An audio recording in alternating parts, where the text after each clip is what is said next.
Welcome to the Health Headliner podcast by Tudu Digital. Our content is informational only and not medical advice. Please consult your provider. Now, let's dive into today's headlines. Okay, so picture this. You're out for a run, and suddenly everything goes black scary, right? Yeah, absolutely terrifying. But what if your smartwatch could sense what's happening and call for help before you even hit the ground? Wow. That's the potential of this new cardiac arrest detection algorithm Yeah, we're diving into today. it really is a fascinating area of research, pushing the boundaries of what's possible with wearable technology. Absolutely. And we're talking about a potential game changer for out-of-hospital cardiac arrests, a situation where every second counts. Every second matters. Yeah. Our main source is this article from Medical Xpress, hot off the presses, detailing a Google research study that's causing quite a stir. So let's unpack how this algorithm works, Okay. what kind of data they use to train it, and what the initial results tell us.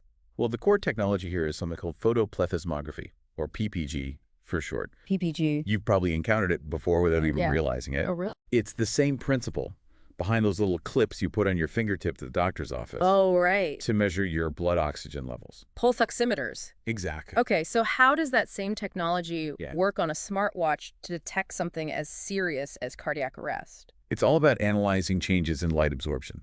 Yeah, okay. The smartwatch sensor shines a light, usually LEDs, into your skin, and the amount of light reflected back changes depending on the volume of blood flowing through your capillaries. Okay. This creates a waveform that reflects your pulse.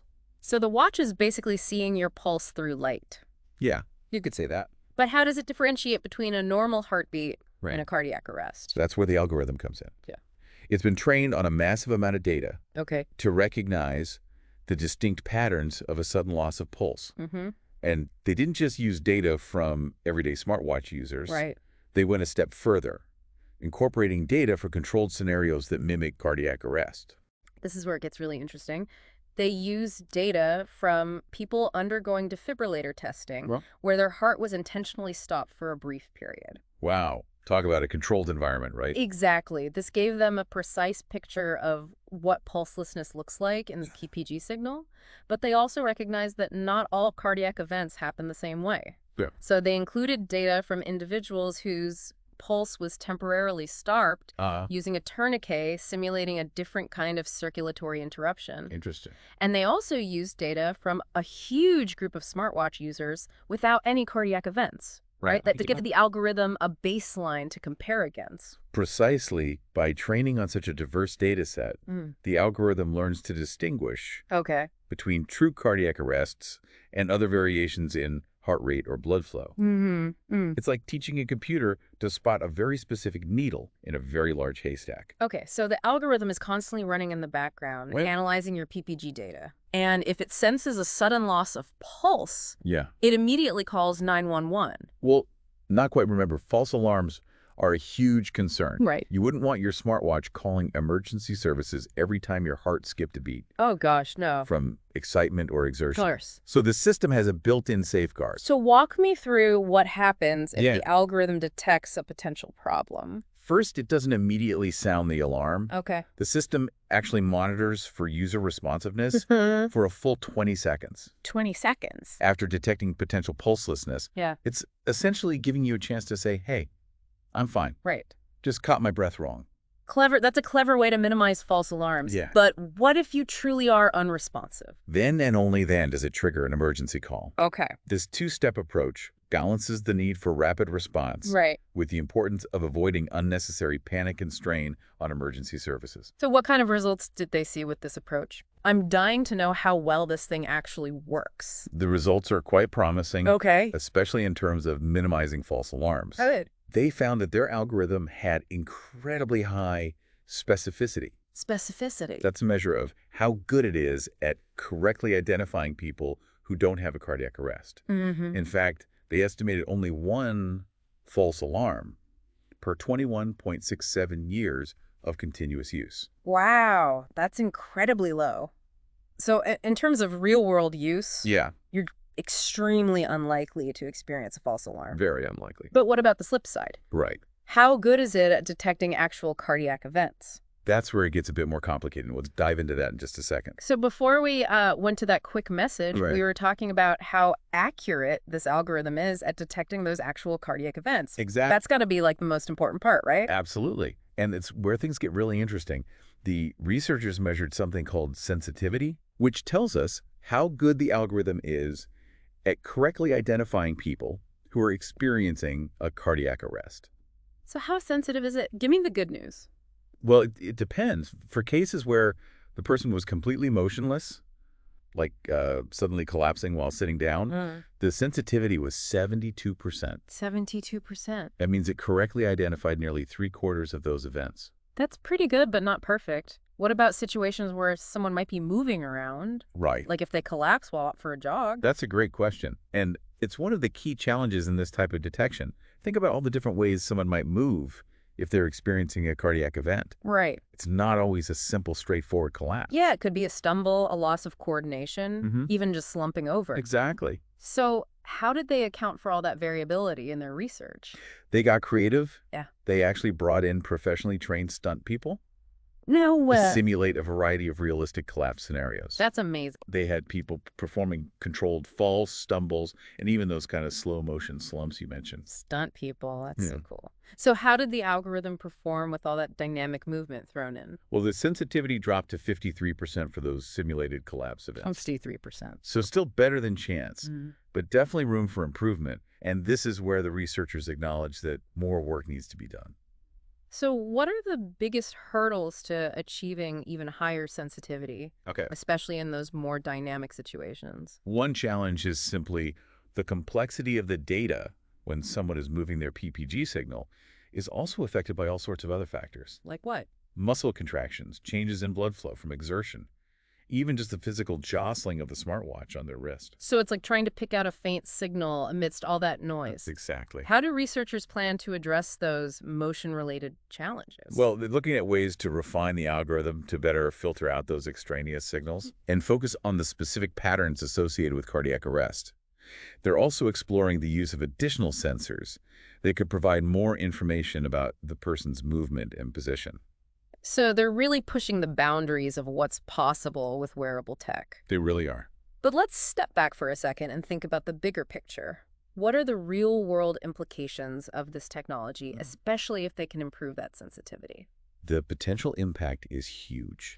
We're talking about a technology that could drastically increase survival rates for out-of-hospital cardiac arrests, which are currently shockingly low. Shockingly low is right. I remember reading that only about 10% of people who experience an out-of-hospital cardiac arrest actually survive. And that number gets even smaller if the event goes unwitnessed. Exactly. Yeah. So imagine a world where your smartwatch could detect a cardiac event, even if you're alone, immediately call for help. Wow. And potentially buy you precious minutes until emergency responders arrive. It's like having a personal guardian angel right there on your wrist, constantly watching over you.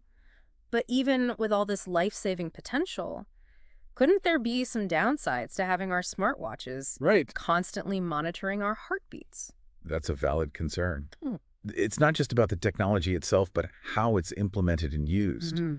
We need to carefully consider the potential implications for things like data privacy and security. That's a great point. We wouldn't want this amazing technology to come at the cost of our personal information being misused or compromised.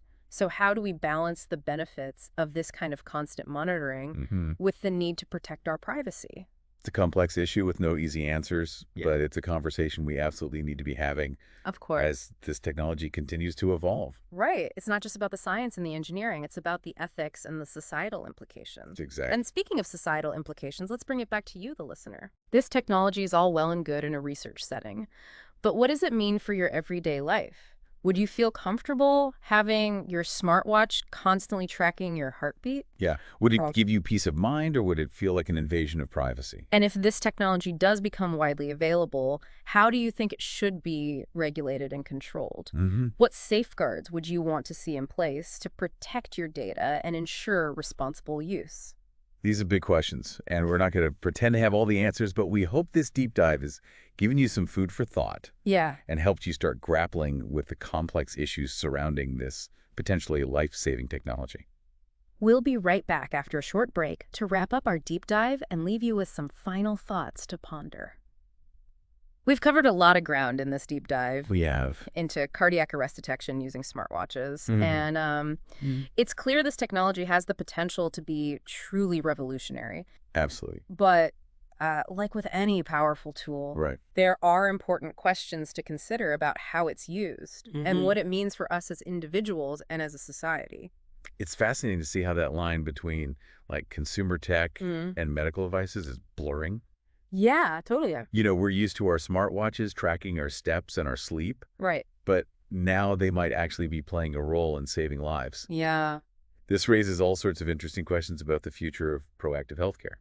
Like, what if down the line these algorithms could detect not just cardiac arrest, but other medical emergencies too, like strokes, seizures, maybe even diabetic episodes? Exactly. It's mind-blowing to think about all the possibilities. It really is. Imagine a world where your smartwatch isn't just a passive data collector, but like an active health guardian, alerting you to potential issues before they even become emergencies. Right. It could fundamentally shift our relationship with our own health. Yeah. Making us more aware and proactive. It's exciting to think about all the potential benefits, but as we've discussed, we also need to be mindful of the potential risks. Of course. Especially when it comes to data privacy and security. Absolutely. Yeah. We need to ensure that these advancements empower individuals rather than putting them at risk. Okay. That means having those open and honest conversations about data ownership, transparency, and control. Right. Users need to understand what data is being collected, of course, how it's being used, and who has access to it. And it's not just about individual control. Right. We need to think about the broader societal implications as well. Yeah, for sure. Like what happens if this data falls into the wrong hands? Or what if it's used in ways that discriminate against certain groups of people? Yeah. These are questions we need to be grappling with right now before this technology becomes ubiquitous. Exactly. You're right. It's crucial that we have these conversations at all levels. Okay. From individual users to tech developers to policymakers. Yeah. We need to find a way to harness the power of this technology for good, while mitigating the potential harms. So as we wrap up this deep dive, we want to leave you with a few final thoughts to ponder. This technology is evolving rapidly, and it's only a matter of time before it becomes widely available. The question is, are we ready for it? That's the question. Are we prepared to have our smartwatches become extensions of our healthcare system? It's a big one. And what role do we want to play in shaping the future of this technology? Yeah, ultimately, the decision of whether or not to embrace this technology is a personal one. True. But we hope this deep dive has given you the information and the insights you need to make an informed choice. Thanks for joining us. Thanks for listening, everybody. Thanks for tuning in to the Health Headliner podcast by To Digital. Like and subscribe for more health news and breakthroughs. Stay healthy and informed. See you next time.